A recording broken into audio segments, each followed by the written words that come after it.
Good morning all of you.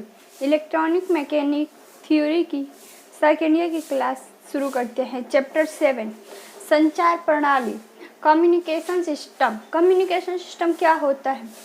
सूचना के स्रोत से ग्राही तक प्रेषित करने के लिए संचार प्रणाली का प्रयोग किया जाता है।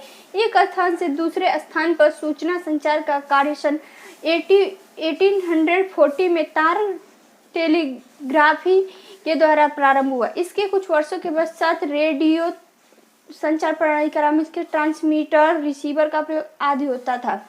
सूचना सिग्नल के प्रवर्धन के लिए डायोड बल्ब का प्रयोग किया गया था।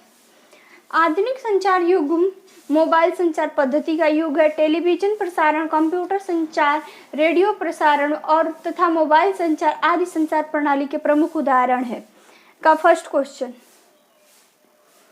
निम्न में से कौन सी संचार प्रणाली के प्रमुख उदाहरण है? ऑप्शन ए है टेलीविजन प्रसारण, ऑप्शन बी है कंप्यूटर तथा मोबाइल संचार, ऑप्शन सी है रेडियो प्रसारण, ऑप्शन डी है उपयुक्त सभी। तो अभी पढ़े संचार प्रणाली के प्रमुख उदाहरण है टेलीविजन प्रसारण, कंप्यूटर तथा मोबाइल संचार, सी रेडियो प्रसारण। तो इसका आंसर डी सही होगा, उपयुक्त सभी। नेक्स्ट क्वेश्चन, निम्न में से कौन सा पृथ्वी के एक बिंदु से दूसरे बिंदु के लिए सिग्नल ट्रांसमिट करने अथवा प्रसारित करने का गुण है? ऑप्शन ए है संचार प्रणाली, ऑप्शन बी है radio wave propagation, option C है ए व बी दोनों, ऑप्शन डी है इसमें से कोई नहीं। तो पृथ्वी के एक बिंदु से दूसरे बिंदु तक के लिए सिग्नल ट्रांसमिट करने अथवा प्रसारित करने का गुण संचार प्रणाली कहलाता है, इसलिए इसका ऑप्शन ए सही होगा, संचार प्रणाली। संचार प्रणाली क्या होता है? यह प्रणाली जिसके माध्यम से सूचना के स्रोत के अंतर्गत स्थान तक प्रेषित किया जाता है उसे संचार प्रणाली कहते हैं। नेक्स्ट क्वेश्चन, निम्न में से रेडियो वेव प्रोपेगेशन किस रूप में होता है? ऑप्शन ए है ग्राउंड वेव, ऑप्शन बी है स्काई वेव, ऑप्शन सी है स्पेस वेव, ऑप्शन डी उपयुक्त सभी। तो radio wave propagation ground wave, sky wave तथा स्पेस वेव तीनों के रूप में होता है, इसलिए इसका आंसर डी सही होगा। नेक्स्ट क्वेश्चन, निम्न में से कौन कौन सी प्रोपेगेशन रेडियो वेव प्रोपेगेशन को प्रभावित करती है? ऑप्शन ए है परावर्तन, ऑप्शन बी है विवर्तन, ऑप्शन सी है अवशोषण, ऑप्शन डी उपयुक्त सभी। तो प्रोपेगेशन रेडियो वेव प्रोपेगेशन को प्रभावित करती है परावर्तन भी, विवर्तन भी और अवशोषण भी, इसका भी आंसर डी सही होगा, उपयुक्त सभी। रेडियो वेव प्रोपेगेशन क्या होता है? रेडियो वेव का उपयोग पृथ्वी के एक बिंदु से दूसरे बिंदु के लिए सिग्नल ट्रांसमिट करने अथवा प्रसारित करने का गुण रेडियो वेव प्रोपेगेशन कहलाता है।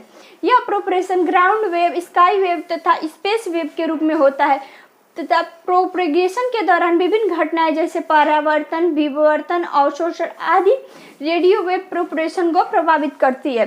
नेक्स्ट क्वेश्चन, निम्न में से संचार व्यवस्था में रिसीवर पर प्राप्त हो रहे रेडियो वेव की तीव्रता में परिवर्तन को क्या कहते हैं?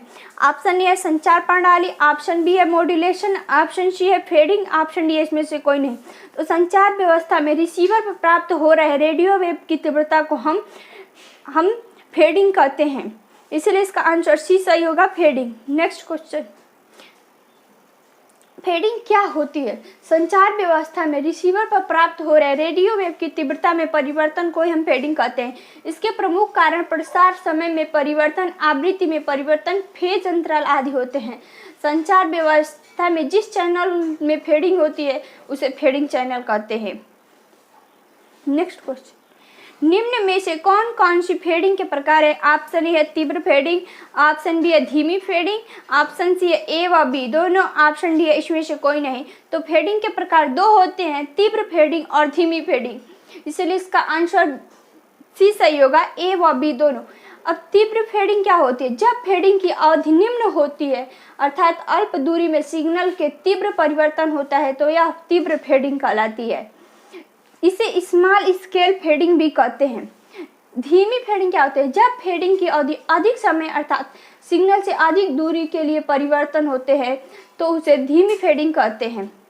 नेक्स्ट क्वेश्चन, निम्न में से कौन सी निम्न आवृत्ति युक्त इनपुट सिग्नल के आधार पर उच्च युक्त सिग्नल के अभिलक्षण में परिवर्तित होने की प्रक्रिया का कहलाती है। ऑप्शन ए है फेडिंग, ऑप्शन बी है संचार प्रणाली, ऑप्शन सी है radio wave propagation, option D है मॉड्यूलेशन। तो निम्न आवृत्ति युक्त इनपुट सिग्नल के आधार पर उच्च आवृत्ति युक्त सिग्नल के अभिलक्षण में परिवर्तित होने की प्रक्रिया मॉड्यूलेशन कहलाती है। इसीलिए इसका आंसर डी सही होगा, मॉड्यूलेशन। मॉड्यूलेशन होता क्या है? प्रत्येक सिग्नल में तीव्र अभिलक्षण, आयाम, आवृत्ति व कला होते हैं। किसी निम्न आवृत्ति युक्त इनपुट सिग्नल के आधार पर उच्च आवृत्ति युक्त सिग्नल के अभिलक्षण में परिवर्तित होने की प्रक्रिया ही मॉड्यूलेशन कहलाती है। मॉड्यूलेशन से प्राप्त इनपुट सिग्नल को मॉड्यूलेटिंग सिग्नल कहते हैं तथा मॉड्यूलेशन में प्रयुक्त उच्च आवृत्ति के सिग्नल को वाहक सिग्नल कहते हैं। नेक्स्ट क्वेश्चन, निम्न में से कौन कौन सी मॉड्यूलेशन के प्रकार हैं? ऑप्शन बी ए है वाहक सिग्नल, ऑप्शन बी है मॉड्यूलेटिंग सिग्नल, ऑप्शन सी है मॉड्यूलेटेड सिग्नल, ऑप्शन डी उपयुक्त सभी। तो मॉड्यूलेशन तीन प्रकार की होती है, वाहक signal, modulating signal, modulated signal. इसलिए इसका आंसर डी सही होगा, उपयुक्त सभी। वाहक सिग्नल क्या होता है? यह उच्च आवृत्ति युक्त सिग्नल है जिसका प्रयोग मॉड्यूलेशन में किया जाता है। मॉड्यूलेटिंग सिस्टम क्या होता है? जिस सिग्नल के अनुसार वाहक सिग्नल के अभिलक्षण में परिवर्तन किया जाता है उसे मॉड्यूलेटिंग सिग्नल कहते हैं। मॉड्यूलेटेड सिग्नल क्या होता है? वह सिग्नल जो मॉड्यूलेटेड की प्रक्रिया के बाद प्राप्त होता है उसे मॉड्यूलेटेड सिग्नल कहते हैं। नेक्स्ट क्वेश्चन,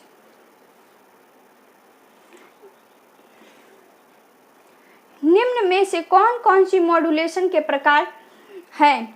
ऑप्शन ए है वाहक सिग्नल, ये तो हो गया। निम्न में से जब संचार प्रणाली में निम्न आवृत्ति के सिग्नलों को प्रेषित किया जाता है तो निम्न विकिरण दक्षता, अन्योन्य व्यक्तीकरण, option D modulation, option C इसमें से कोई नहीं थे। जब संचार प्रणाली में निम्न आवृत्ति के सिग्नलों को प्रेषित किया जाता है तो अन्योन्य व्यक्तीकरण ही उत्पन्न होता है।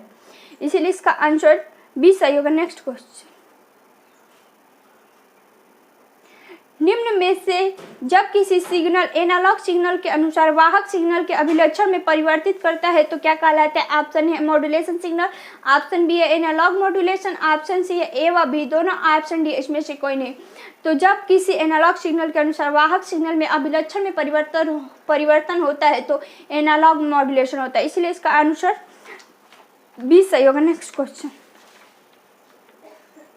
जब किसी डिजिटल सिग्नल के अनुसार वाहक सिग्नल के अभिलक्षण में परिवर्तन किया जाता है तो क्या कहलाता है? ऑप्शन है डिजिटल मॉड्यूलेशन, ऑप्शन बी है एनालॉग मॉड्यूलेशन, ऑप्शन सी है आयाम विस्थापन, आयाम क्लीनिंग, ऑप्शन डी उपयुक्त सभी।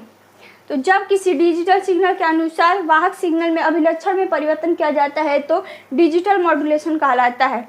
इसलिए इसका आंसर ए सही होगा। एनालॉग मॉड्यूलेशन होता क्या है? जब किसी एनालॉग सिग्नल के अनुसार वाहक सिग्नल के अभिलक्षण में परिवर्तन किया जाता है तो उसे एनालॉग सिग्नल कहते हैं। एनालॉग मॉड्यूलेशन को मुख्यतः चार भागों में विभाजित किया जाता है। फर्स्ट है आयाम मॉड्यूलेशन, सेकेंड है आवृत्ति मॉड्यूलेशन, थर्ड है कला मॉड्यूलेशन, फोर्थ है pulse analog modulation. Digital modulation क्या होता है? जब किसी डिजिटल सिग्नल के अनुसार वाहक सिग्नल के अभिलक्षण में परिवर्तन किया जाता है तो उसे डिजिटल मॉड्यूलेशन कहते हैं। मॉड्यूलेशन के विपरीत प्रक्रिया करके पुनः इनपुट सिग्नल प्राप्त किया जा सकता है। इस प्रक्रिया को डीमॉड्यूलेशन कहते हैं। डिजिटल मॉड्यूलेशन को निम्न भागों में बांटा गया है।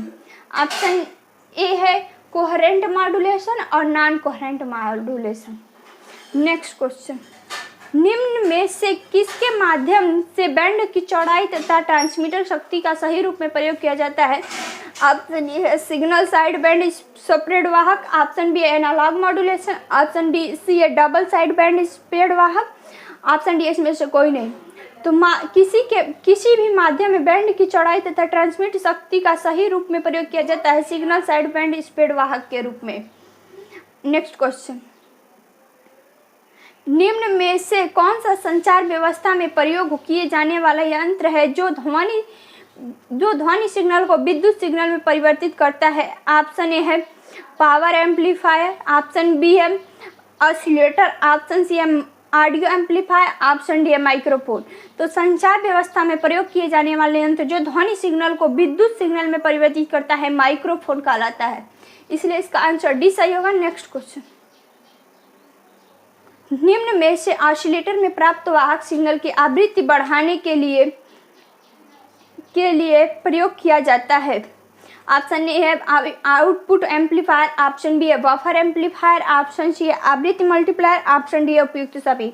तो ऑसिलेटर में प्राप्त वाहक के सिग्नल की आवृत्ति बढ़ाने के लिए आवृत्ति मल्टीप्लायर का उपयोग किया जाता है, इसीलिए इसका आंसर सी सही होगा। नेक्स्ट क्वेश्चन, निम्न में से आयाम मॉड्यूलेशन ट्रांसमीटर द्वारा ट्रांसमिट किए गए सिग्नल को किसके द्वारा प्राप्त किया जाता है? आवृत्ति मॉड्यूलेशन रिसीवर, आवृत्ति मॉड्यूलेशन रिसीवर, आयाम मॉड्यूलेशन रिसीवर, डी इसमें से कोई नहीं।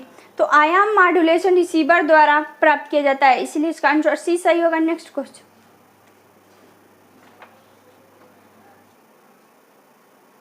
निम्न में से कौन सा रिसीवर एंटीना से प्राप्त सिग्नल को प्रवर्धित करने का कार्य करता है? RF amplifier, IF amplifier, AF amplifier, उपयुक्त सभी।